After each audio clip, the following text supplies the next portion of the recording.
economy has been growing since the middle of 2009. The recovery is underway. And what's happening is that in the initial stages of a recovery, what happens? Usually it's goods that drive the growth. It's the goods sector. Inventory rebuilding, for example. We went from a point where inventories were being liquidated at a very aggressive rate to now we're starting to build inventories again. Inventories, this increase in inventories added dramatically to GDP over the early stages, the first 3 quarters of the expansion, of the recovery. Sorry, you gotta watch my terminology here. When the economy was growing, early stages, that's when you were actually adding to from inventories. Consumer spending was fine. It wasn't very dramatic.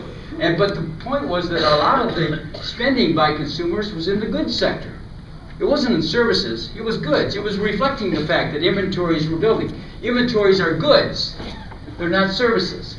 Goods, consumer spending. Business spending on equipment and software, it's goods for the most part that they're spending. So it was goods, spending on goods that really drove this economy in the early stages of the expansion, not services. What you're seeing right now is you're seeing this transition from goods to services. Services are going to become the U.S. And the issue in the U.S. is there's a lot more oil inventory sitting around, and that's putting downward pressure on prices. But what you're seeing is oil prices move up, and if you look back since World War II, every recession since World War II has been preceded by either A, the central bank raising interest rates, or B, oil prices going up. And so I'm very concerned if we see oil prices 100, 125, we got a real problem. And the last thing is our friends in Washington.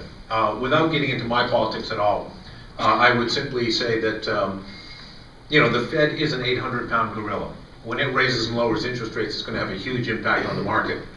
And as for Congress, it can move things a lot. But Will Rogers has a wonderful quote. He said, "The nation is never safer than when Congress is on recess." And it looks like we're probably going to have a relatively benign Congress for the next 2 years. Without getting into politics, I think Congress is a little bit less of an issue than it was before, but the Fed's going to remain a big issue.